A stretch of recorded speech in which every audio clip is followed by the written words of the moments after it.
आइए तो आज हम लोग अपनी आगे की क्लास करते हैं। और अभी तक हम लोग जो पॉलिटी की क्लास स्टार्ट किए उसमें केवल एक लेक्चर हुआ है, ठीक है। आज हम लोग उसको सेकंड लेक्चर करने चल रहे हैं। तो जहां आपने लास्ट देखा था उसी से हम लोग आगे की बात बढ़ाएंगे। हाँ, इससे पहले कि बिना कोई टाइम वेस्ट किए मैं क्लास स्टार्ट करूं, बस एक बात का ध्यान रखिएगा कि इन केस अगर कोई भी आप लोगों में से पढ़ने के लिए सीरियस है और वो अपनी बेहतर तैयारी चाहता है तो इस वीडियो के साथ साथ उसको सारे नोट्स भी मिलेंगे। और इसके लिए जो आप लोगों को थंबनेल पर एक नंबर दिखाई दे रहा है उस पर सिर्फ आप एक व्हाट्सएप मैसेज कर दीजिएगा और आपको नोट्स जो है वो पीडीएफ फॉर्म में प्रोवाइड कर दिए जाएंगे, ठीक है। तो चलिए हम लोग बात को स्टार्ट करते हैं। कल हम लोगों ने सिर्फ इस बात को समझने की कोशिश किया था कि वास्तव में संविधान व राज्य व्यवस्था होता क्या है, ठीक है। और इसी बात के क्रम में हम लोगों ने वहाँ पर सरकार के प्रकार की चर्चा किया था, जहाँ पर राजतंत्रात्मक शासन प्रणाली को देखा था। लेकिन जैसे आप सभी लोग जानते हैं कि वर्तमान में वैश्विक स्तर पर सभी देशों में एक लोकतंत्रात्मक शासन प्रणाली को स्थापित किया गया है। तो आज हम लोग सरकार के प्रकार में इस लोकतंत्रात्मक शासन प्रणाली को देखेंगे और देखेंगे कि ये किस तरह से कार्य करते हैं, ठीक है। तो चलिए स्टार्ट करते हैं क्लास को। तो हम लोग लास्ट डे की क्लास में जब बात कर रहे थे तो वहाँ पर एक बात किया था हम लोगों ने, सरकार के प्रकार। और सरकार के प्रकार में एक आपने देखा था, एक राजतंत्रात्मक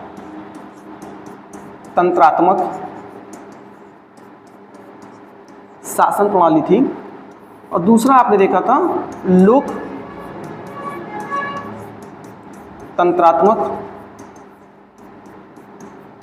शासन प्रणाली, ठीक है। ध्यान रखिएगा, अभी ये 2 से 3 लेक्चर जो है वो आप लोगों को रिकॉर्डेड मिल रहे हैं। उसके बाद आप लोगों को क्लास के साथ ही लाइव क्लास में जोड़ दिया जाएगा। तो अगर आप लाइव क्लास में जुड़ करके क्लास को बेहतर तरह से समझने के लिए तैयार हैं तो इसके लिए जो पहले रिकॉर्डेड वीडियो है उसको आप फर्स्ट लेक्चर से देख लीजिएगा, ठीक है। तभी आपको आगे की चीज़ें और बेहतर तरह से समझ में आएंगी, ठीक है। तो चलिए वापस आ जाते हैं विषय पर। और हम लोग बात कर रहे थे लोकतंत्रात्मक शासन प्रणाली के बारे में आज हम लोग को चर्चा करना है, ठीक है।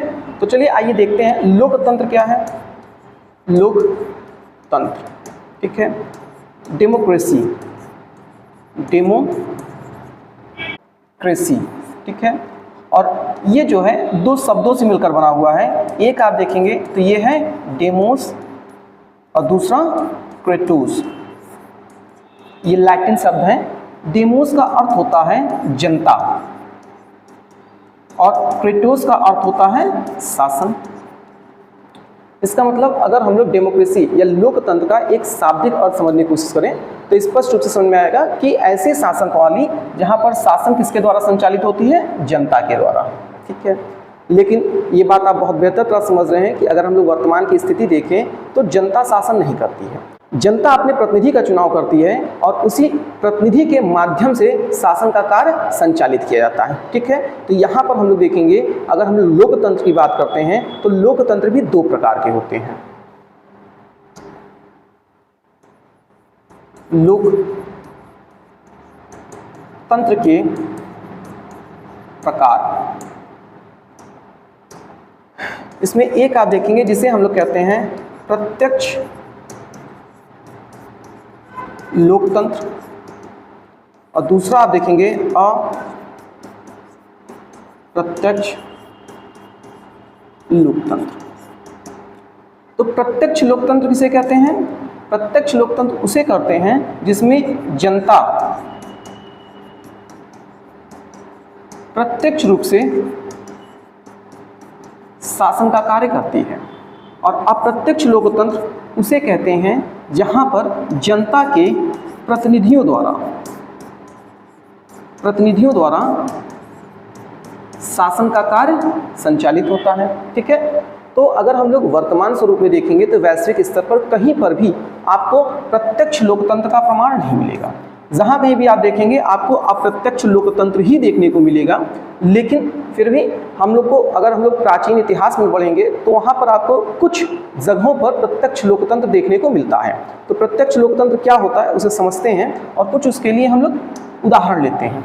देखिए, जनरली आप किताबों में देखेंगे तो प्रत्यक्ष लोकतंत्र को लेकर के यूनान की चर्चा की जाती है, ठीक है। यूनान के एथेंस नगर की, अभी उस पर हम लोग आएंगे।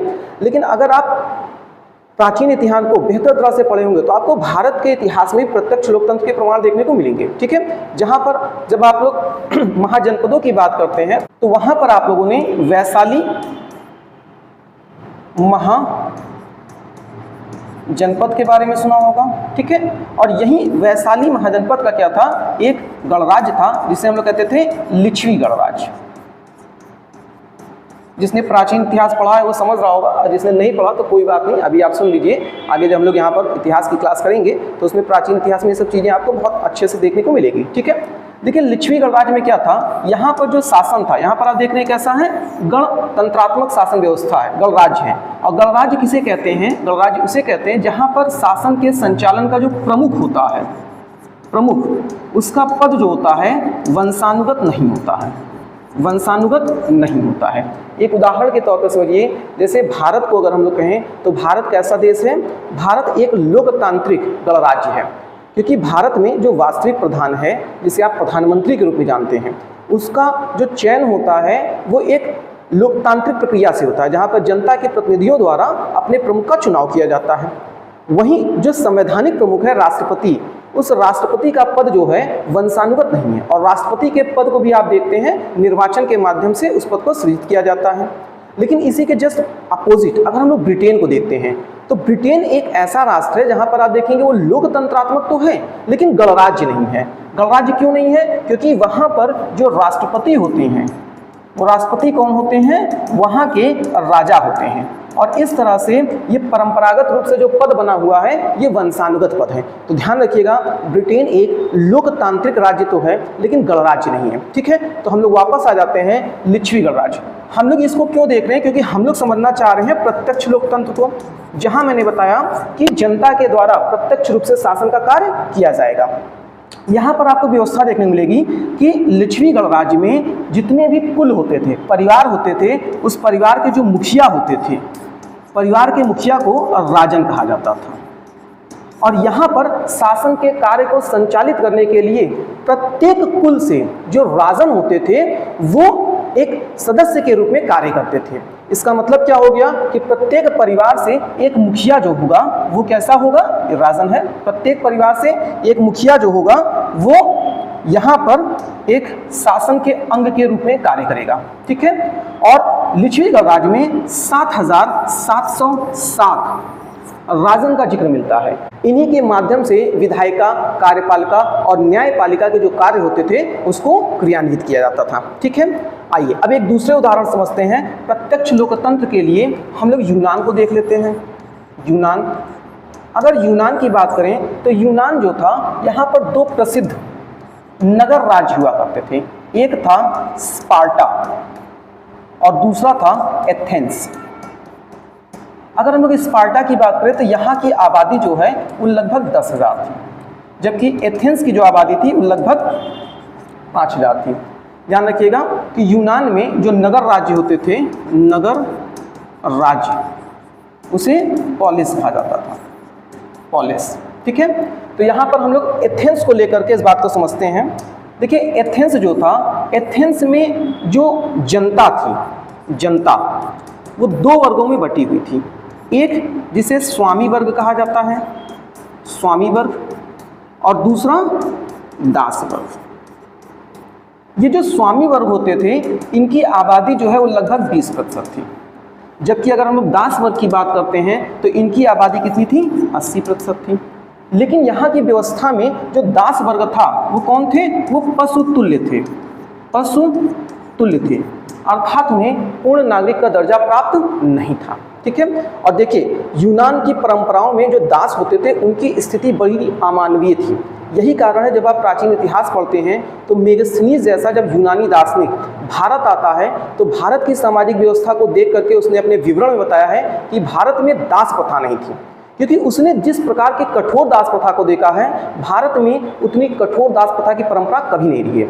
भारत में पहले के समय में जो दास हुआ करते थे वो घरेलू कार्यों में सहयोग करने का कार्य करते थे, जिनके साथ भी मानवीय बर्ताव किया जाता था। इसीलिए मेगस्थनीज ने अपने विवरण में बताया है। तो यहाँ ध्यान रखिएगा, यूनान में क्या होता था, जो स्वामी वर्ग होते थे वास्तव में इन्हीं को पूर्ण नागरिक का दर्जा प्राप्त था और इनके द्वारा क्या होता था, ये जो 80% लोग हैं इनके ऊपर क्या किया जाता था, शासन किया जाता था। तो चूंकि नागरिक का दर्जा इनको प्राप्त है तो हम मानते हैं कि यूनान में जितने भी नागरिक थे वो सभी प्रत्यक्ष रूप से क्या करते थे, शासन करते थे।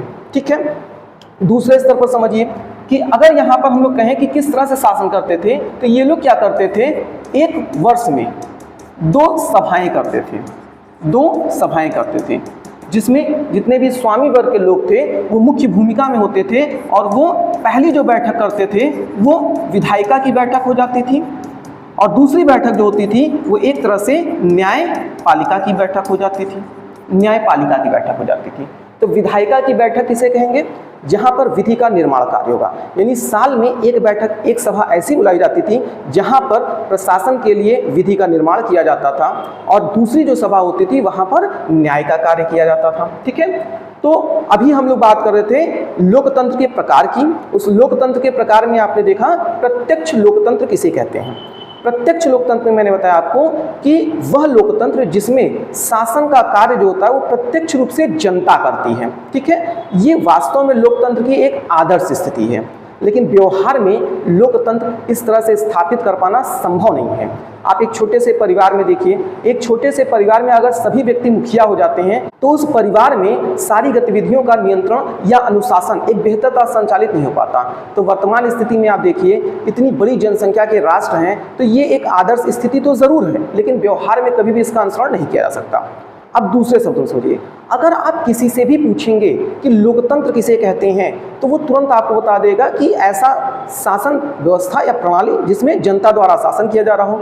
इनकेस अगर उसे नहीं भी पता कि ये अप्रत्यक्ष और प्रत्यक्ष रूप में होता है और आप उसे जैसे ही कहेंगे प्रत्यक्ष लोकतंत्र, तो शायद वो समझ पाएगा कि यहाँ पर जनता डायरेक्ट शासन करेगी। ठीक है, अब अगर हमको थोड़े से तकनीकी शब्दों में इसको परिभाषित करना हुआ तो हम इसको कैसे कहेंगे, ये तो एक आम जन की भाषा हो गई। ठीक है, तो ध्यान रखिएगा, अब हम लोग समझते हैं कि प्रत्यक्ष लोकतंत्र वास्तव में क्या होता है।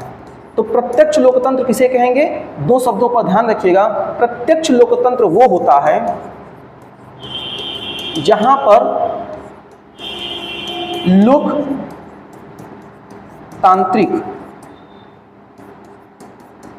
संस्थाओं व लोकतांत्रिक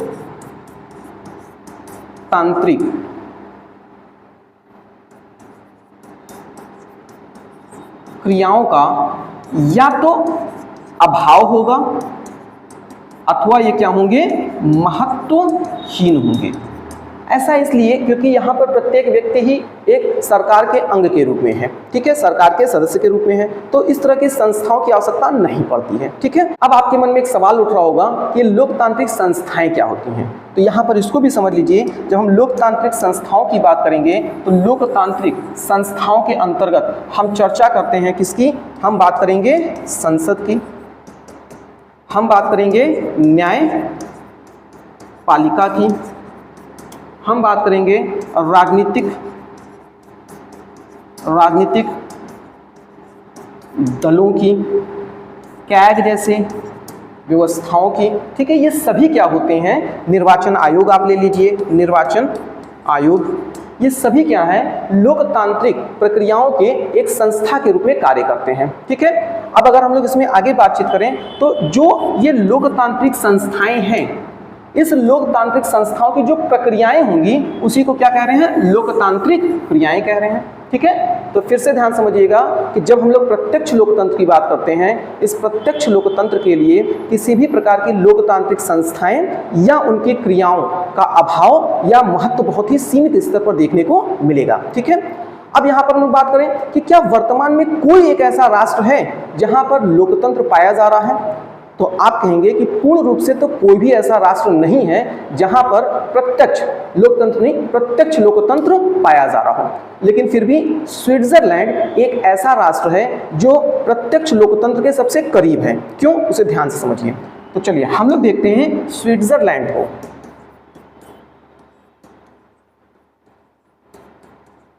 देखिए पहली चीज कि स्विट्जरलैंड क्यों एक प्रत्यक्ष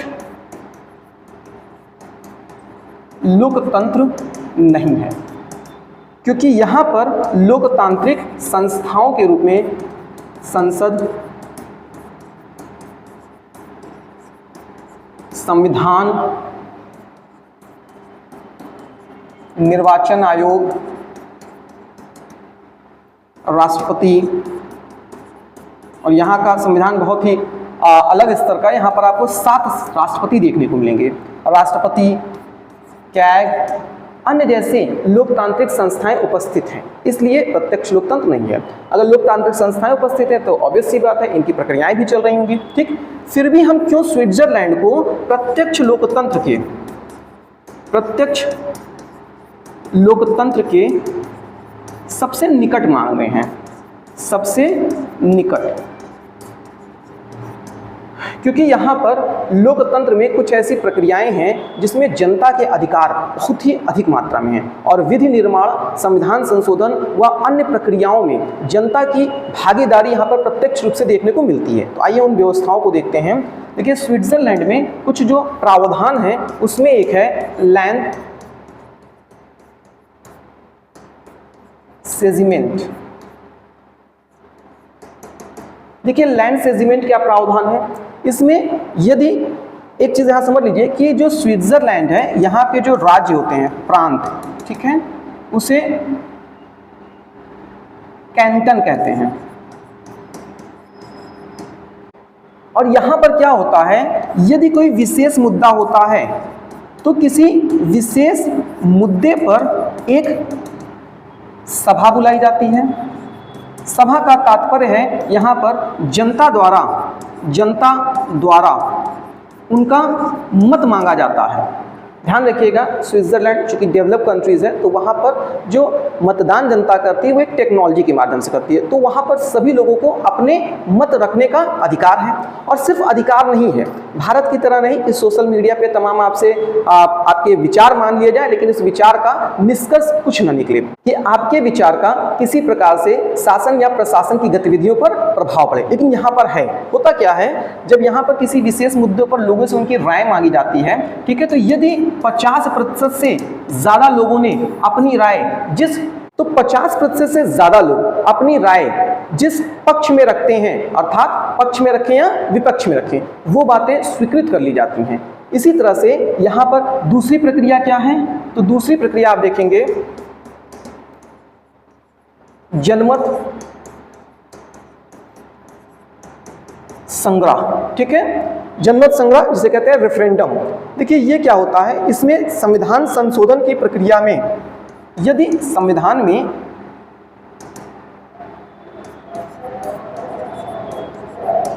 किसी प्रकार के संशोधन की आवश्यकता होती है तो उसके लिए क्या होता है, जनता से उनकी राय मांगी जाती है।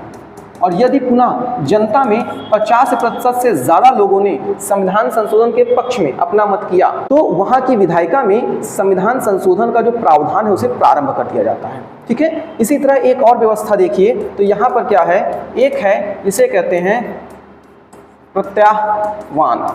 ठीक है, इसी को आप कहते हैं इनिशिएशन, अर्थात प्रारंभन करना, किसी चीज की शुरुआत करना।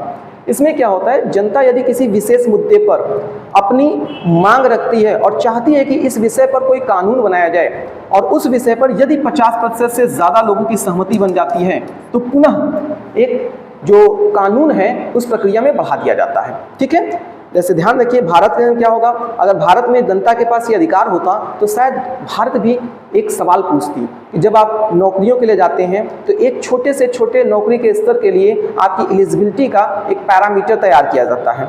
हमारे यहाँ राजनेताओं के लिए पैरामीटर क्यों नहीं है? तो शायद जनता की तरफ से बहुत लंबे समय से एक ये मांग चल रही है कि हमको एक एजुकेटेड पॉलिटिशियंस की ज़रूरत है जो राष्ट्र को बेहतर तरह से चला सकें। और अगर हमारे यहाँ भी स्विट्जरलैंड जैसा कोई प्रावधान होता तो शायद यहाँ पर भी लोगों की मांग पर संसद में कुछ कानून बनते जिसके कारण फिर जो पॉलिटिशियंस हैं उनके लिए, राजनेताओं के लिए एक उनका एलिजिबिलिटी का पैरामीटर तैयार किया जाता। ठीक है, बट फिलहाल ऐसा तो कुछ है नहीं। आइए वापस आ जाते हैं स्विट्जरलैंड। तो यहाँ पर क्या है, एक प्रत्याह्वान देख रहे हैं। इसी तरह एक और भी बहुत अच्छी व्यवस्था है जिसे आप कहते हैं रिकॉल।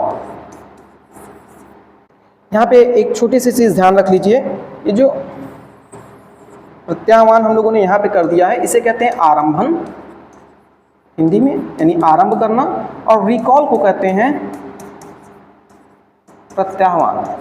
ठीक है, आरंभन में चीजें वही रहेंगी जो अभी बताया है। ठीक है, देखिए रिकॉल में क्या होता है, यहां पर यदि जनता द्वारा किसी प्रतिनिधि का चुनाव हो जाता है और किसी क्षेत्र में प्रतिनिधि अपने कार्य को करता है और कुछ समय के पश्चात यदि जनता वहां के प्रतिनिधि से जो उसके कार्य है उससे असंतुष्ट होती है, तो ऐसे में क्या कर सकती है, वो रिकॉल कर सकती है, प्रत्याह्वान कर सकती है, और जो प्रतिनिधि होता है उसे अपने पद से इस्तीफा देना पड़ता है, अर्थात उसे वापस बुला सकती है।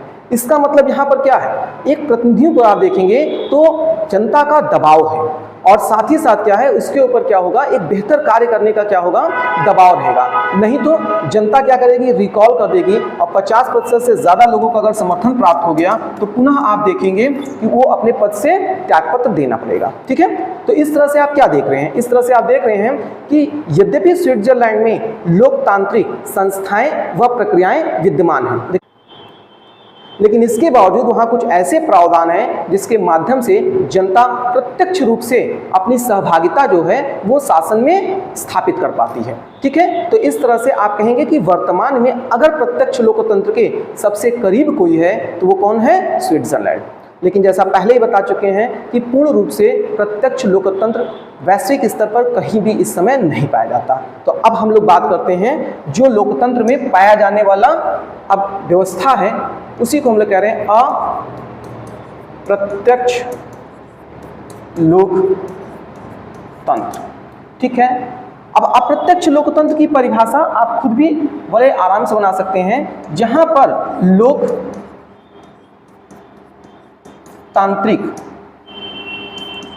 संस्थाएं व इनकी प्रक्रियाएं पाई जाएंगी, वो कैसा लोकतंत्र होगा, अप्रत्यक्ष लोकतंत्र होगा।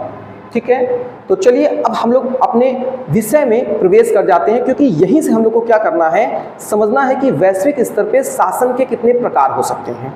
ठीक है, अब अप्रत्यक्ष लोकतंत्र भी हम लोग प्रकार देखेंगे, और जब आप कितने प्रकार से जो शासन की प्रणाली है वो होती है उसको जब हम लोग समझ लेंगे, उसके बाद ही हम समझेंगे कि भारत में किस प्रकार से शासन प्रणाली को स्वीकारा गया है। ठीक है, तो अब यहाँ से आप थोड़ा सा और कॉन्शियस होकर ध्यान से सुनिएगा। यहाँ से हम लोग बात करने चल रहे हैं अप्रत्यक्ष लोकतंत्र के प्रकार।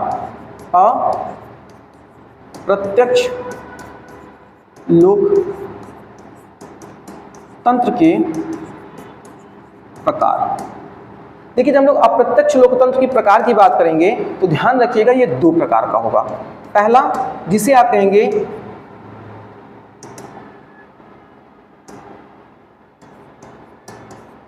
संसदीय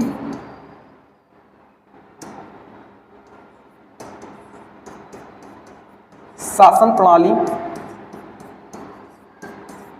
और दूसरा जिसे आप कहेंगे अध्यक्षात्मक शासन प्रणाली।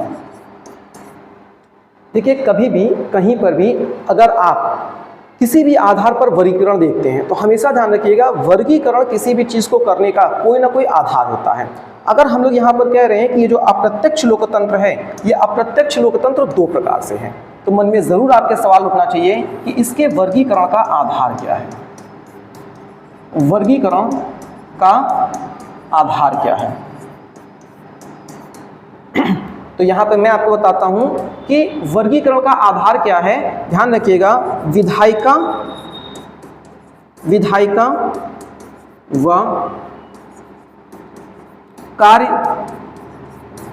कार्यपालिका के मध्य संबंध व उनकी कार्य प्रणाली।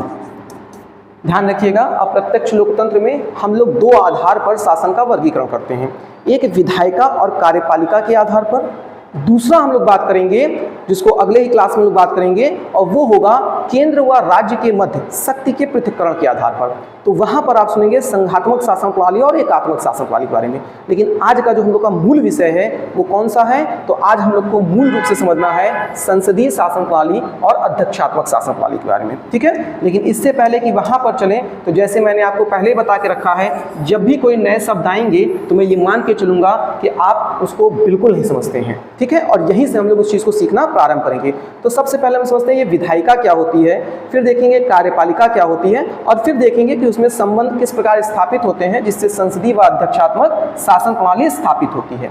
आइए चर्चा करते हैं विधायिका के बारे में। तो आपको पता है विधायिका का संबंध किससे होता है, विधि निर्माण से, विधि निर्माण से, ठीक है। अर्थात विधायिका के सदस्य वो होते हैं जिनको विधि निर्माण का अधिकार होता है। भारत के संदर्भ में समझिए तो विधि निर्माण कार्य कहाँ पर होता है, तो आप देखेंगे संसद में होता है, और संसद में ये विधि निर्माण का कार्य कौन करता है, तो आप कहेंगे सांसद करता है, ठीक। इसी को हम आप क्या कहेंगे, एमपी कह लेंगे, मेंबर ऑफ पार्लियामेंट। अब सबसे बड़ा प्रश्न चिन्ह है कि ये सांसद होते कौन हैं। तो जैसा कि हम लोगों ने पहले ही चर्चा किया कि हम लोग अप्रत्यक्ष लोकतंत्र के बारे में बात कर रहे हैं, और अप्रत्यक्ष लोकतंत्र में जनता स्वयं शासन नहीं करती, बल्कि जनता अपने प्रतिनिधि के माध्यम से क्या करती है, शासन का कार्य संचालित कराती है, ठीक है। तो ध्यान रखिएगा, हम मान लेते हैं ये क्या है, ये एक लोकसभा की सीट हो गई, लोकसभा की सीट, ठीक है। और ये क्या हो गए, यहाँ के लोग हो गए, जनता हो गई। और आप जानते हैं कि वैसे तो हमारा जब संविधान बना तो उसमें जो लोकसभा की सीटों का वितरण हुआ था वो जनसंख्या के आधार पर हुआ था, और माना गया था कि 10 लाख की जनसंख्या पर एक जनप्रतिनिधि होगा, ठीक है। समय समय पर इसमें संशोधन की आवश्यकता थी। वर्तमान में अगर आप देखेंगे तो इसकी संख्या बहुत ज़्यादा हो चुकी है, लगभग 30 से 35 लाख लोगों पर एक जनप्रतिनिधि होगा। लेकिन फिर भी चूंकि एक पुरानी व्यवस्था के तहत जो परिसीमन होना चाहिए था अभी वो हुआ नहीं है, और प्लस जनगणना भी रुकी ही हुई है, इस वजह से एक पुरानी व्यवस्था ही अभी हम लोग नियम के रूप में मान के चलते हैं कि 10 लाख पर एक जनप्रतिनिधि पाया जाता है, तो हम उसी पर चलते हैं, ठीक है। तो देखिए यहाँ पर, और इस व्यवस्था को क्या है 2026 तक के लिए अभी फिलहाल नियत कर दिया गया है, ठीक, कि हमारे यहाँ लोकसभा की जो सीटें हैं उसमें जनसंख्या का जो आधार होगा तो फिलहाल यही मान के चलेंगे हम, ठीक है। तो ध्यान रखिएगा कि अब हम मान लेते हैं 10 लाख लोग हैं, ये 10 लाख लोग क्या करेंगे, अपने प्रतिनिधि का चुनाव करेंगे, प्रतिनिधि का चुनाव करेंगे। अब ये प्रतिनिधि का चुनाव करेंगे कैसे, तो आप जानते हैं क्या होता है, लोकसभा का चुनाव होता है, और ये जो भारत में चुनाव की प्रक्रिया है ये कैसी है, प्रतिस्पर्धा के रूप में है, प्रतिस्पर्धा के रूप में। और ध्यान समझिएगा, मैं इतने बेस से आपको बता रहा हूं कि जिसके बाद फिर कुछ बचेगा ही नहीं कि उससे भी नीचे जाकर आप कुछ समझ सके, ठीक है। तो आइए वापस देखिए, यहाँ पर प्रतिस्पर्धा के माध्यम से होती है, और जब हम प्रतिस्पर्धा की बात करते हैं तो हमारे यहाँ क्या है, भिन्न भिन्न प्रकार के अलग अलग प्रकार के क्या होते हैं, राजनीतिक दल होते हैं। मैंने मान लिया कि एक राजनीतिक पार्टी ए है, दूसरी बी है, फिर सी है और डी है, और आप जानते हैं कि यहाँ पर क्या होता है, जिसको जनता ज़्यादा वोट देती है वो चुन लिया जाता है। मैंने मान लिया कि यहाँ पर बी जो प्रतिनिधि था उसको जनता ने चुना, और ये क्या हो गया, अब यहाँ के समस्त लोगों के प्रतिनिधि के रूप में जाना जाएगा, और प्रतिनिधि के रूप में जाना जाएगा तो अब ये कौन हो गया, ये हो गया सांसद। ध्यान रखिएगा, इस बात को मैं इसलिए ऐसे बता रहा हूं क्योंकि जब आपकी सरकार का गठन होता है तो सरकार में आप देखेंगे जो विधायिका होती है, विधायिका में ज़रूरी नहीं है कि जिस पार्टी की सरकार हो उसी के सारे सदस्य हों। यहाँ पर अपोजिशन पार्टी के भी सदस्य होते हैं, प्लस अन्य छोटी पार्टियों के सदस्य होते हैं, कुछ निर्दलीय सदस्य भी होते हैं। इसका मतलब क्या हो गया कि जो विधायिका होती है, ठीक है, इस विधायिका में पूरे भारत में अपने क्षेत्र से जो जनप्रतिनिधि जीत करके आएगा वो इसका सदस्य बन जाएगा, ठीक है, चाहे वो सरकार का अंग हो या ना हो। तो ये तो बात रही विधायिका की। अब दूसरी बात हम लोग करते हैं कार्यपालिका की। कार्यपालिका तो एक सरल शब्दों में समझिए तो कार्यपालिका के अंग के रूप में कौन माना जाता है, जितने भी मंत्री होते हैं, ठीक है, और मंत्रियों का जो समूह होता है उसी को हम लोग क्या कह देते हैं, मंत्री परिषद कह देते हैं। वास्तव में होता क्या है, तो आप जानते हैं कि हमारे यहाँ क्या होती है, सरकार बनाने के लिए बहुमत की आवश्यकता होती है, बहुमत की आवश्यकता। और बहुमत कैसे होता है, तो कुल जो लोकसभा की सीट है, लोकसभा की सीट, उस लोकसभा की सीट में 50% से ज़्यादा जो है वो सीटों की आवश्यकता है। तो वर्तमान में भारत में लोकसभा की सीट कितनी है? 543। इसका मतलब किसी भी दल को कम से कम 272 किसकी जरूरत होगी? 272 सांसद की जरूरत होगी, जो क्या है? एक जनप्रतिनिधि के रूप में चुन करके आए हैं, जो विधायिका का अंग बन रहे हैं। ठीक है, अब देखिए, इसीलिए हम कहते हैं कि यहाँ पर सरकार बनाने के लिए 272 ये एक मैजिकल नंबर है जिसकी जरूरत होती है। इसीलिए बहुत सी बार क्या होता है, जब एक ही पार्टी के सदस्य की संख्या 272 या उससे ज्यादा होती है तो आप कहते हैं पूर्ण बहुमत की सरकार, पूर्ण बहुमत की सरकार। ठीक है, वर्तमान में जो आप सरकार देख रहे हैं वहां पर क्या है? पूर्ण बहुमत की सरकार है। लेकिन इसी में आपने सुना होगा गठबंधन की सरकार, गठबंधन की सरकार। और जब आप गठबंधन की सरकार की बात करते हैं तो इसका अर्थ क्या निकल करके आता है कि कोई भी एक पार्टी ऐसी नहीं थी जिसने क्या किया? 272 सदस्यों की जो एक समर्थन है उसको प्राप्त किया, अर्थात उस पार्टी के 272 लोग नहीं जीते हैं। तो अब वो क्या करता है? वो दूसरी छोटी छोटी पार्टियों से कुछ सदस्यों को अपने साथ जोड़ता है, ठीक है, या कुछ निर्दलीय सदस्यों को जोड़ लेता है, लेकिन उसको मूल रूप से क्या करना है? जो 272 सीट है उसकी संख्या प्राप्त करना है। अब इसके लिए क्या होगा? जैसे कल्पना करके देखिए कि एक बड़ी पार्टी है, मान लेते हैं एक पार्टी ए है जिसके पास क्या है? 200 सीटें हैं। अब इसको लगभग 72 सीट की और आवश्यकता है। इसने क्या किया? इसने दो अन्य पार्टियों से एक समझौता कर लिया, इससे गठबंधन सरकार बन जाए। तो मान लेते हैं एक के पास क्या था? 40 सीट थी और दूसरे के पास 45 सीट थी। ठीक है, ये संख्या इसके पास क्या हो गई? काफी ज्यादा हो गई। अब इसके पास संख्या हो गई 285, तो मूल रूप से 272 चाह रहा था, इससे ज्यादा हो गई। अब आप देखिए, जब ये सभी लोग मिलेंगे तो ये क्या करेंगे? सरकार बनाएंगे, सरकार बनाएंगे। और सरकार में जब हम कार्यपालिका की बात करेंगे तो ध्यान रखिएगा, कार्यपालिका के जो सदस्य होंगे, वो व्यवहार में आपको हमेशा देखने को मिलेगा कि वो उन्हीं सदस्यों में से होंगे जो सरकार के अंग हैं, अर्थात जिन्होंने क्या है? सरकार निर्माण के लिए अपना समर्थन दिया है। तो आप हमेशा देखेंगे जब मंत्री का चयन होगा तो मंत्री क्या होंगे? इन्हीं 285 सदस्यों में से होंगे। ठीक है, कितने होंगे उस सब पे हम लोग आगे चर्चा करेंगे जब हम लोग भारत में उतरेंगे। अभी मैं बस ये चाह रहा था कि जब हम विधायिका या कार्यपालिका की बात करें तो सिर्फ इस शब्द को सुनते मत चलिए, क्योंकि बहुत से लोगों को पॉलिटिक्स की इतनी समझ नहीं होती है और क्लास में हम लोगों ने कई बार बच्चों को छोटे छोटे विषयों पर कंफ्यूज होते हुए देखा है। तो मैं नहीं चाहता कि किसी भी चीज़ को मैं ये मान के चलूँ कि आपको पता है, इसलिए इसको मैंने वहाँ पर बता दिया। ठीक है, आगे हम लोग इस पर डिटेल में चर्चा करेंगे कि कुल कितने मंत्री बन सकते हैं, उनकी संख्या क्या हो सकती है। बस आप इतना समझ लीजिए कि 15% से ज़्यादा नहीं बनाए जा सकते हैं। ठीक है, तो अब यहाँ पर वापस आ जाते हैं। एक आपने देखा विधायिका और दूसरा आपने क्या देखा? कार्यपालिका। ठीक है, विधायिका के अंतर्गत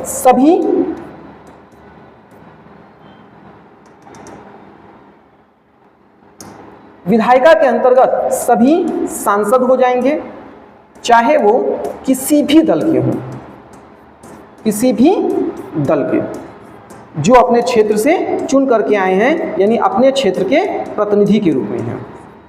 जबकि कार्यपालिका के अंतर्गत कौन आएगा? मंत्री परिषद आएगा।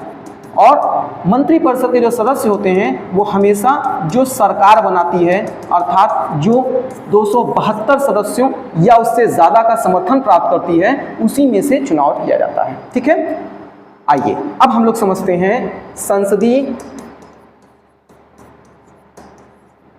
शासन प्रणाली व अध्यक्षात्मक शासन प्रणाली। अभी मैंने आपको क्या बताया कि इसके मध्य वर्गीकरण का आधार क्या है? कार्यपालिका व विधायिका के मध्य संबंध। देखिए, सबसे पहले हम लोग समझते हैं ये संसदीय शासन प्रणाली क्या होती है। संसदीय शासन प्रणाली।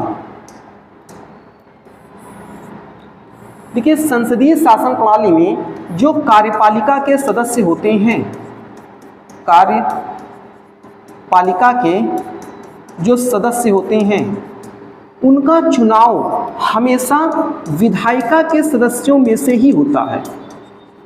विधायिका के सदस्यों में से ही होता है। इसका मतलब क्या है? भारत के पृष्ठभूमि में समझिए, अगर 543 विधायिका के सदस्य हैं तो ये जो 543 सदस्य जीत करके आए हैं, जो किसी क्षेत्र के प्रतिनिधि के रूप में आए हैं, उन्हीं में से क्या होगा? मंत्रियों का चुनाव होगा। अर्थात इस 543 लोगों के अतिरिक्त कोई भी बाह्य व्यक्ति जो होगा उसे कभी भी कार्यपालिका का सदस्य नहीं बनाया जा सकता।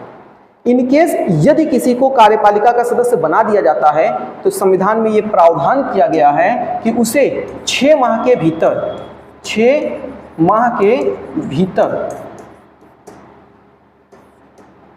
विधायिका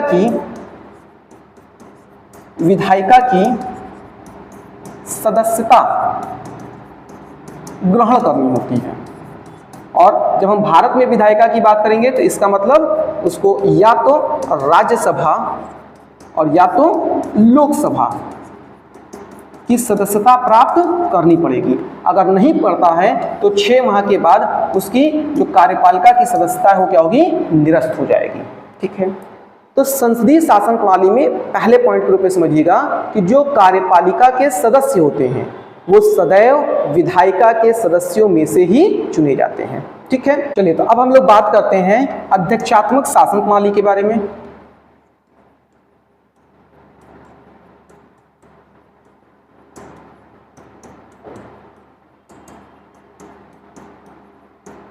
ठीक है, प्रेसिडेंशियल सिस्टम। ठीक है, और जो संसदीय शासन प्रणाली से क्या कहते हैं? Parliamentary system. देखिए यहाँ पर जब हम लोग अध्यक्षात्मक शासन प्रणाली की बात करते हैं तो ये आपको कहाँ देखने को मिलेगा?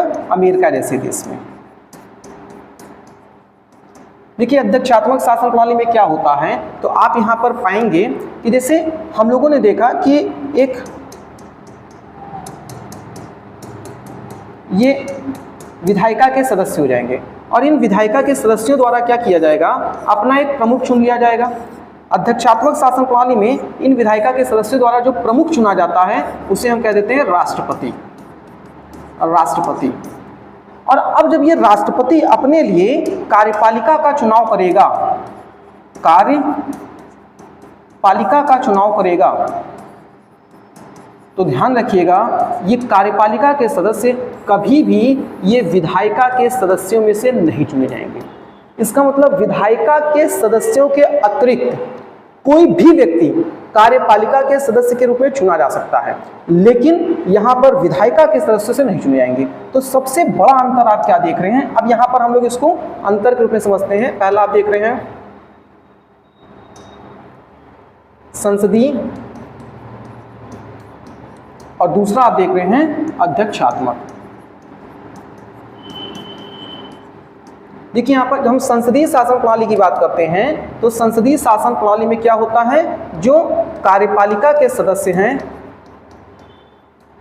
कार्यपालिका के सदस्य, इनका चुनाव विधायिका के सदस्यों में से होता है।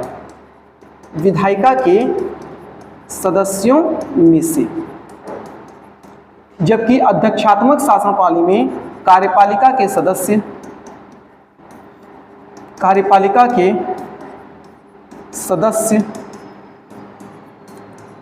विधायिका के सदस्यों में से कभी भी नहीं चुने जाते हैं। अब ये पहला अंतर हुआ। ठीक है, दूसरे रूप में समझिए कि चूंकि यहाँ पर कार्यपालिका के सदस्य विधायिका से ही चुने जाते हैं, इसलिए यहाँ पर कार्यपालिका व विधायिका के मध्य मधुर संबंध होते हैं।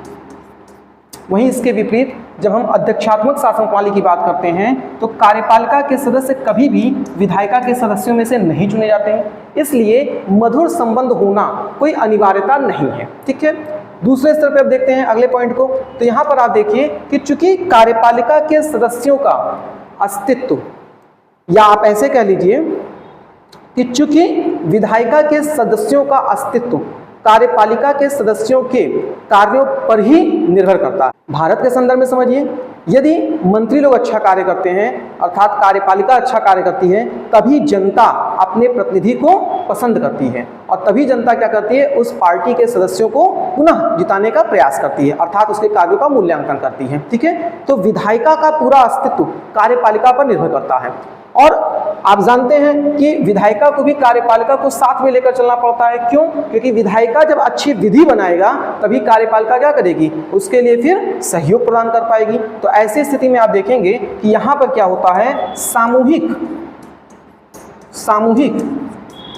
उत्तरदायित्व का सिद्धांत लागू होता है, जबकि यहाँ पर ऐसा नहीं है। जरूरी नहीं है कि अध्यक्षात्मक शासन प्रणाली में सामूहिक उत्तरदायित्व का सिद्धांत लागू हो, क्योंकि यहाँ पर जो कार्यपालिका होती है वो प्रेसिडेंट के प्रति उत्तरदायी होती है। ठीक है, तो ध्यान रखिएगा, संसदीय शासन प्रणाली में सामूहिक उत्तरदायित्व का सिद्धांत लागू होता है और यहाँ पर कार्यपालिका व विधायिका दोनों ही जनता के प्रति उत्तरदायी होते हैं, जबकि अध्यक्षात्मक शासन प्रणाली में सामूहिक उत्तरदायित्व का सिद्धांत भी लागू नहीं होता और जो कार्यपालिका होती है वो राष्ट्रपति के प्रति क्या होते हैं, उत्तरदायी होते हैं। ठीक है, आइए अब इसके अलावा देखिए, अगर हम लोग अगले स्तर पर बात करें तो संसदीय शासन प्रणाली में क्या होता है, जो वास्तविक प्रमुख होता है वह जो संवैधानिक प्रमुख होता है, संवैधानिक प्रमुख ये क्या होते हैं, भिन्न भिन्न होते हैं, अलग अलग होते हैं। भारत में रूप में समझिए, क्योंकि भारत में क्या है, संसदीय शासन प्रणाली को अपनाया गया है। तो भारत में देखिए संवैधानिक प्रमुख के रूप में किसे जाना जाता है, राष्ट्रपति को जाना जाता है, क्योंकि राष्ट्रपति को ही संविधान में भारत के प्रथम नागरिक के रूप में सूचित किया गया है। और वहाँ पर ये भी आर्टिकल 52 आप देखते हैं तो स्पष्ट किया गया है कि भारत सरकार के समस्त कार्य राष्ट्रपति के हस्ताक्षर व अनुमोदन से संचालित होंगे। ठीक है, तो संविधान ने राष्ट्रपति को सभी व्यवस्थाओं का प्रमुख के रूप में माना है, लेकिन व्यवहार में आप हमेशा किसको देखते हैं, प्रधानमंत्री को देखते हैं। जबकि जब आप अध्यक्षात्मक शासन प्रणाली की बात करेंगे तो यहाँ पर जो संवैधानिक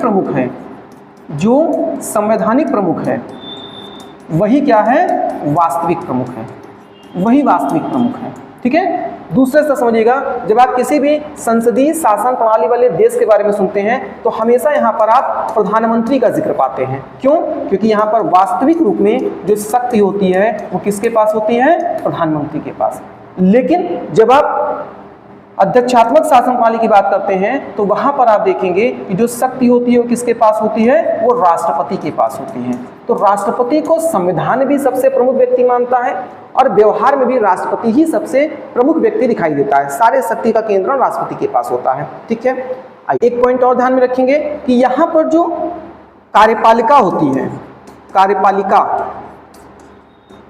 उसके कार्यकाल की सुनिश्चितता नहीं होती है, सुनिश्चितता नहीं होती है। अर्थात यहाँ पर जैसे भारत में आप देखेंगे कि कोई भी सरकार हो, चाहे वो पूर्ण बहुमत की क्यों ना हो, जो कार्यपालिका होती है अर्थात जो मंत्रिपरिषद होता है वो उसको कभी भी भंग किया जा सकता है। जैसे कोई भी एक मंत्री यदि किसी भी प्रकार के आरोप में लिप्त हो जाता है तो आपने देखा होगा उसके खिलाफ एक अविश्वास प्रस्ताव लाया जाता है और यदि वह अविश्वास प्रस्ताव पारित हो जाता है तो ऐसे में फिर क्या होता है, पूरा मंत्रिपरिषद जो होता है भंग हो जाता है। तो यहाँ जरूरी नहीं है कि अगर कोई भी सरकार बन रही है तो उसमें कार्यपालिका अपने पूरे 5 साल के कार्यकाल को पूरा करे। ठीक है, लेकिन अमेरिका जैसे देश में ऐसा नहीं होता। तो अध्यक्षात्मक शासन प्रणाली में क्या होता है, वहां पर जो कार्यकालिका होता है अर्थात जो राष्ट्रपति होगा और उसका जो पूरा मंत्रिपरिषद होगा उसका कार्यकाल 4 वर्ष का होता है और वहां पर एक बार जब 4 साल के लिए सरकार बन जाती है तो वो 4 साल पूर्ण कार्यकाल को पूरा करती है। ठीक है, इस तरह से आप देखेंगे कि यहाँ पर क्या हो रहा है, कार्यपालिका को अपने पूरे कार्यकाल की क्या होती है, सुनिश्चितता होती है, सुनिश्चितता होती है। ठीक है, तो अब आपको यहाँ पर ध्यान क्या देना है उसको दीजिए। तो अब एक बार फिर से इस बात को स्पष्ट कर लेते हैं कि अध्यक्षात्मक शासन प्रणाली और संसदीय शासन प्रणाली में क्या अंतर होते हैं। तो पहले हम लोग संसदीय शासन प्रणाली की बात करें तो संसदीय शासन प्रणाली में क्या होता है, इसमें आप पाएंगे कि जो कार्यपालिका के सदस्य होते हैं वो सदैव विधायिका के सदस्यों में से ही चुने जाते हैं, जबकि अध्यक्षात्मक शासन प्रणाली में कार्यपालिका के सदस्य कभी भी विधायिका के सदस्यों में से नहीं चुने जाते हैं। दूसरा, जब आप संसदीय शासन प्रणाली की बात करते हैं तो इसमें आप देखेंगे कि चूंकि कार्यपालिका के सदस्य विधायिका के सदस्यों से ही चुने जा रहे हैं, इसलिए इन दोनों के मध्य मधुर संबंध होते हैं।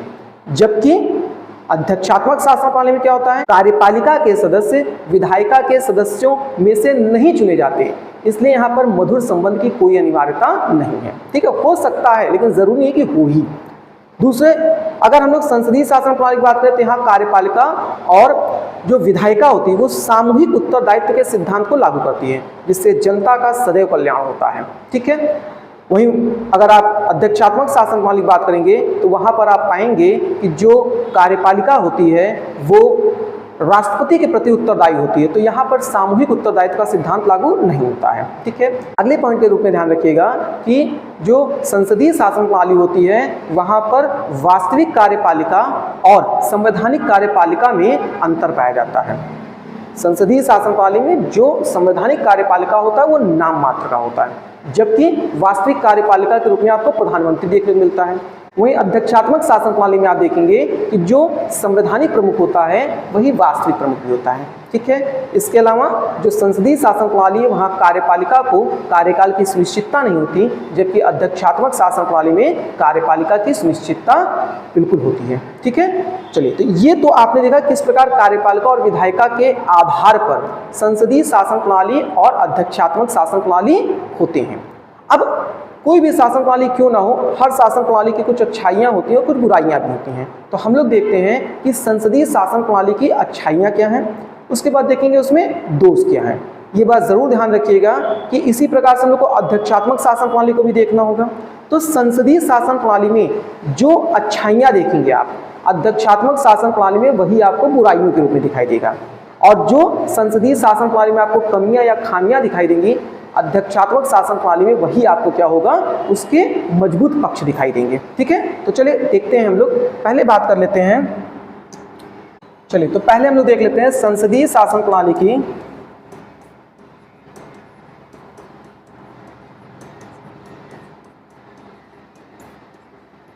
संसदीय शासन प्रणाली की विशेषताएं।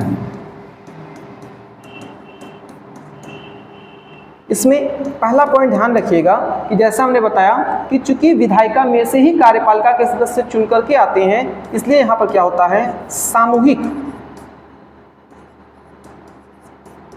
उत्तरदायित्व का सिद्धांत लागू होता है, जिससे सदैव जो लोकतंत्र है, लोकतंत्र वो जीवंत रहता है। और ख़ास तौर से भारत के पृष्ठभूमि में देखेंगे जहाँ पर भिन्न भिन्न जाति, धर्म व संप्रदाय के लोग पाए जाते हैं, तो सामूहिक उत्तरदायित्व में क्या होता है, प्रत्येक वर्ग विशेष के प्रतिनिधित्व के रूप में लोग पाए जाते हैं, और इससे क्या होता है, सभी के हितों का ध्यान रखा जाता है। ठीक है, क्योंकि यहाँ पर निर्णय जो होता है वो सामूहिक रूप से होता है। दूसरे स्तर पर अगर हम लोग बात करें तो आप देखेंगे कि जैसे मैंने बताया कि जो निर्णय होता है वो सामूहिक रूप से होता है, सामूहिक रूप से होता है। इस वजह से यहाँ पर कोई तानाशाही जैसी जो प्रवृत्ति है उसके जन्म लेने का स्थान बहुत ही कम होता है, क्योंकि यहाँ पर सामूहिक निर्णय का सिद्धांत लागू होता है। ठीक है, अभी आप यही चीज़ अध्यक्षात्मक शासन प्रणाली देखेंगे, क्योंकि सारी शक्ति का मालिक एक तरह से राष्ट्रपति होता है, इसलिए वहाँ पर तानाशाही जैसी प्रवृत्ति भी जन्म ले सकती है। ठीक है, इसके अलावा देखिए और इसकी क्या विशेषता है, विशेषता के रूप में ध्यान रखिए, चूंकि यहाँ विधायिका व कार्यपालिका दोनों बेहतर तालमेल से कार्य करते हैं, इसलिए जो संवैधानिक उद्देश्य है उसकी प्राप्ति आसानी से की जा सकती है। क्योंकि आप जानते हैं कि जब अच्छे विधि बनेंगे तभी कार्यपालिका द्वारा उसका क्रियान्वयन होगा और दोनों ही बेहतर कार्य करेंगे, एक तालमेल से कार्य करेंगे। कभी आप देखते हैं कार्यपालिका को किसी प्रकार के विधि की आवश्यकता होती है तो विधायिका उसका सहयोग कर देता है, और कभी विधायिका किसी प्रकार के विधि का निर्माण करता है तो कार्यपालिका उसको लागू कराने में मदद कर देता है। और इस प्रकार से जो संविधान के मूल उद्देश्य हैं, जहां हम एक आदर्श राज्य की स्थिति को प्राप्त कर सकें, उसकी तरफ अग्रसर हुआ जा सकता है। ठीक है, इसके अलावा आप ध्यान रखिएगा कि संसदीय शासन प्रणाली में हमेशा क्या होता है, एक राजनीतिक प्रतिस्पर्धा होती है, राजनीतिक प्रतिस्पर्धा होती है, और इस राजनीतिक प्रतिस्पर्धा की वजह से जो लोकतांत्रिक प्रक्रियाएं हैं वो हमेशा सक्रिय रहती हैं। ठीक है, तो ध्यान रखेंगे संसदीय शासन प्रणाली की विशेषताएं क्या हैं। पहली चीज आप यहाँ पे ध्यान रखेंगे कि जो सामूहिक उत्तरदायित्व उसका सिद्धांत लागू होता है, और यहीं से आप इसको लिंक कर सकते हैं कि विधायिका और कार्यपालिका बेहतर तालमेल से कार्य करता है, इसलिए संविधान के उद्देश्यों को प्राप्त किया जा सकता है। दूसरे स्तर पर ध्यान रखिएगा, चूंकि यहाँ पर निर्णय क्या होता है, एक मत से होता है, सामूहिक रूप से निर्णय लिया जाता है, इसलिए तानाशाही जैसी प्रवृत्ति जन्म नहीं लेती है। इसके अलावा ध्यान रखिएगा कि यहाँ पर क्या होता है, राजनीतिक प्रतिस्पर्धा आपको ज़्यादा देखने को मिलेगी, और यही कारण है कि एक लोकतांत्रिक जो प्रक्रियाएं हैं उसमें निष्पक्षता और एक जो प्रतिस्पर्धा है वो जनता को प्रत्यक्ष या अप्रत्यक्ष रूप से लाभान्वित करती है। ठीक है, अब यहाँ पे हम लोग इससे पहले कि संसदीय शासन प्रणाली के कमियों को देखें या उसके दोष को देखें, यहीं से आप समझ लीजिए अध्यक्षात्मक शासन प्रणाली की कमियां क्या होंगी, क्योंकि आप समझ रहे हैं कि जब यहाँ पर क्या है, इसकी विशेषता है, तो अध्यक्षात्मक शासन प्रणाली में को कमियां दिखाई देंगी। जैसे कि अध्यक्षात्मक शासन प्रणाली में क्या होगा, सामूहिक उत्तरदायित्व का अभाव होगा, क्योंकि मैंने पहले बता दिया कि कार्यपालिका किसी भी तरह से विधायिका के प्रति या जनता के प्रति उत्तरदायी नहीं होती है, क्योंकि वो राष्ट्रपति द्वारा मंत्रिपरिषद के सदस्य के रूप में चुने जाते हैं, इसलिए वो राष्ट्रपति के प्रति उत्तरदायी होते हैं। दूसरी तरह से समझिए कि चूंकि यहाँ पर संपूर्ण शक्ति राष्ट्रपति के पास होता है और राष्ट्रपति स्वतंत्र निर्णय ले सकता है, इसी वजह से राष्ट्रपति एक तानाशाही स्थिति को जन्म दे सकता है, तानाशाह के रूप में कार्य कर सकता है। ठीक, एक बात और ध्यान रखिएगा कि ऐसे राष्ट्र जहां पर भारत जैसी विविधता पाई जा रही है उसके लिए ये एक खतरा माना जा सकता है, क्योंकि यदि राष्ट्रपति किसी भी प्रकार के पूर्वाग्रह से ग्रसित हो तो ऐसे में बहुत से वर्ग होंगे जो अपनी बहुत सी जो आवश्यकताएं हैं उनसे वंचित रह जाएंगे। ठीक है, ध्यान रखिएगा, जैसे आप एक उदाहरण के रूप में हिटलर को समझ सकते हैं, जो आपने देखा एक विशेष धर्म के लोगों से साथ क्या करता था, इतनी नफरत करता था कि उनके प्रति वो एक शत्रुतापूर्ण व्यवहार करने लगा, और फिर आप देखते ही हैं कि आगे क्या स्थिति बन रही है। तो फिलहाल आदर्श लोकतंत्र या वर्तमान के लोकतंत्र में इतनी गंभीर स्थिति आने की तो संभावना नहीं है, पर व्यवहार में स्थिति तो कोई भी बन सकती है। ठीक है, तो ध्यान रखिएगा, इसलिए संविधान अगर शक्ति देगा तो व्यवहार में वो चीज उतरने में ज्यादा समय नहीं लगता। ठीक, इसके अलावा ध्यान रखिएगा कि वहां पर विधायिका और कार्यपालिका के मध्य भी एक बेहतर तालमेल का अभाव होता है। कहाँ, अध्यक्षात्मक शासन प्रणाली में। तो जो आपने संसदीय शासन प्रणाली की विशेषता देखा, उसी से तुलनात्मक रूप से आप अध्यक्षात्मक शासन प्रणाली की कमियां जो होंगी उसको देख सकते हैं। ठीक है, अब हम लोग देखते हैं कि संसदीय शासन प्रणाली जो है इसके दोष क्या हैं। संसदीय शासन प्रणाली के दोष, देखिए सबसे पहली चीज क्या है कि चूंकि यहां पर निर्णय क्या होता है, एक मत से होता है, या हम कह रहे हैं सामूहिक रूप से होता है, सामूहिक रूप से, तो ऐसे में त्वरित निर्णय का अभाव होता है, त्वरित निर्णय का अभाव होता है। अर्थात आकस्मिक स्थिति में यदि तुरंत किसी प्रकार के निर्णय लेने हो तो यहाँ पर समस्या हो जाती है। पहले आपको मंत्रिमंडल की बैठक बुलानी पड़ती है, उस बैठक में फिर तमाम प्रकार से मुद्दे रखे जाते हैं, फिर सभी लोग अपने उसमें मत रखते हैं, कुछ समर्थन में होते हैं, कुछ उसके विपरीत होते हैं, कुछ लोग उस पर कुछ समय लेना चाहते हैं। तो ये थोड़ी सी प्रक्रियाएँ क्या होती हैं, त्वरित निर्णय लेने में एक आप कह सकते हैं सक्षम नहीं होंगे। ठीक है, दूसरी चीज आप देखेंगे कि चूंकि यहाँ पर एक बाध्यता है कि कार्यपालिका के सदस्य सदैव विधायिका के सदस्यों में से ही चुने जाएंगे, इसलिए यहाँ पर क्या होता है, कार्य दक्षता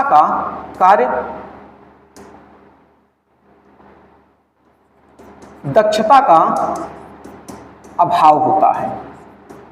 अमेरिका जैसे देश में क्या होता है, जब मंत्रालय किसी भी व्यक्ति को देना होता है अर्थात मंत्री के रूप में सृजित करना होता है, तो ऐसे में उस विशेष मंत्रालय से संबंधित विशेषज्ञ व्यक्ति को भी मंत्री के रूप में वहाँ रखा जा सकता है, भले ही उसने कभी भी राजनीति न की हो, कभी चुनाव न लड़ा हो। तो वहाँ पर आप देखेंगे कि ये एक मजबूत पक्ष दिखाई देगा जहाँ पर आप विशेषज्ञों का एक मंत्री परिषद तैयार कर सकते हैं। ठीक है, तो वो एक सकारात्मक रिजल्ट देते हैं। यहाँ पर देखिए, इसके अलावा और क्या आपको दिखाई देगा, यहाँ पर आपको एक चीज़ और देखने को मिलेगा, जैसे मैंने बताया कि कार्यपालिका के कार्यकाल की सुनिश्चितता नहीं होती है। ठीक है, इसलिए आप कह सकते हैं कि यहाँ पर क्या होता है, एक अस्थिर सरकार होती है। और जब भी कभी अस्थिर सरकार होती है तो आप पाएंगे कि जो वैश्विक साख होती है, वैश्विक साख वो कमज़ोर पड़ती है। अलग अलग देश जो होते हैं वो अलग अलग योजनाएं बनाने के लिए या संधि करने के लिए थोड़ा हिचकिचाते हैं। आप कल्पना करके देखिए, जब वैश्विक स्तर पर एक देश का दूसरे देश के साथ किसी भी प्रकार के जो रिलेशन बिल्ट होते हैं, चाहे वो अर्थव्यवस्था संबंधित हो या किसी प्रकार के प्रौद्योगिकी विकास से संबंधित हो या अन्य प्रावधानों से हो, तो वो एक लंबी प्रक्रियाएं होती हैं। ठीक है, जो 2, 4, 5, 10 साल के प्रोजेक्ट होते हैं और इससे ज़्यादा भी हो सकते हैं। यदि किसी देश में अस्थिर सरकार होती है तो सरकार के बदलने के साथ ही जो आपके प्रोजेक्ट होते हैं उन पर भी प्रभाव पड़ सकता है, और नकारात्मक प्रभाव।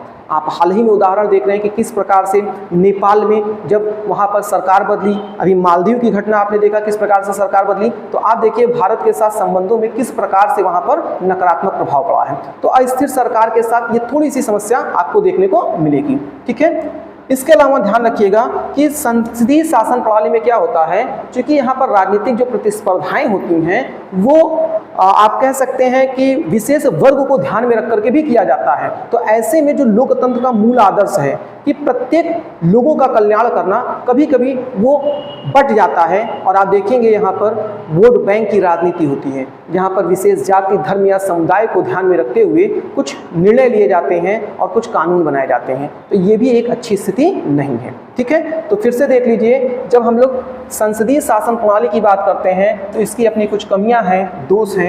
उसमें देखेंगे कि ये त्वरित निर्णय लेने में सक्षम नहीं होता है।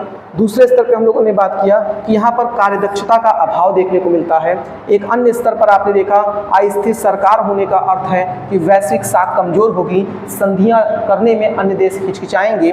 और फिर आपने देखा कि किस प्रकार से यहाँ वोट बैंक की राजनीति जैसी चीज़ें जन्म ले सकती हैं। ठीक है, अब आप समझ रहे होंगे कि अध्यक्षात्मक शासन प्रणाली के मजबूत पक्ष क्या होंगे। तो अध्यक्षात्मक शासन प्रणाली की विशेषता क्या होगी, यहीं से हम लोग पॉइंट निकाल लेंगे कि अध्यक्षात्मक शासन प्रणाली में क्या होता है। चूंकि निर्णय एक व्यक्ति लेने में सक्षम होता है, इसलिए त्वरित निर्णय लिया जा सकता है और निर्णय में मतभेद नहीं होते हैं। दूसरी चीज़ क्या है, चूंकि वहाँ पर क्या कार्यपालिका के सदस्य विधायिका के सदस्यों में से ही चुनना अनिवार्य नहीं होता, इसलिए विशेषज्ञों का समूह तैयार किया जा सकता है और कार्यदक्षता आपको बेहतर देखने को मिलेगी। इसी तरह वहाँ पर स्थिर सरकार है तो निश्चित रूप से वैश्विक साख मजबूत होगी और अन्य देश संधि करने से हिचकिचाएंगे नहीं। ठीक है, प्लस ऐसी जगहों पर वोट बैंक की राजनीति आपको कम देखने को मिलेगी। ठीक है, तो आज हम लोग लोकतंत्र की बात कर रहे थे। इस लोकतंत्र में आपने देखा कि प्रत्यक्ष लोकतंत्र क्या होता है, अप्रत्यक्ष लोकतंत्र क्या होता है। वर्तमान में सभी जगहों पर अप्रत्यक्ष लोकतंत्र को स्वीकारा गया है। इस अप्रत्यक्ष लोकतंत्र के प्रकार में आपने देखा एक संसदीय शासन प्रणाली होती है, दूसरी अध्यक्षात्मक शासन प्रणाली होती है, और उन दोनों में किस प्रकार से विशेषताएं और दोष व्याप्त हैं उस पर हम लोगों ने चर्चा किया। ठीक है, अब अगली जो क्लास होगी वहाँ पर हम लोग देखेंगे कि किस प्रकार से एकात्मक और संघात्मक शासन प्रणाली कार्य करता है, और फिर हम लोग भारत के विषय में उतरेंगे कि भारत में कुछ विशेष प्रकार की शासन प्रणाली को स्वीकारा गया है, और फिर उसके बाद हम लोग संविधान को लेकर के एक एक चीज़ों पर चर्चा करेंगे। ठीक है, तो उम्मीद करते हैं कि ये बातें आपको समझ में आई होंगी। एक बात और ध्यान रखिएगा, अगर कहीं पर कोई किसी तरह का डाउट होता है तो आप इसी पर चाहे ऑफलाइन कमेंट करके या जो नंबर है जहाँ पर व्हाट्सएप की बात की गई है आपको, उस पर आप अपना केवल डाउट टेक्स्ट कर दीजिएगा। ठीक है, ताकि जब नेक्स्ट डे की क्लास होगी तो आपको उस चीज़ को पुनः समझा दिया जाएगा। ठीक है, चलिए, सो फिलहाल आज के लिए इतना ही। Okay, thank you.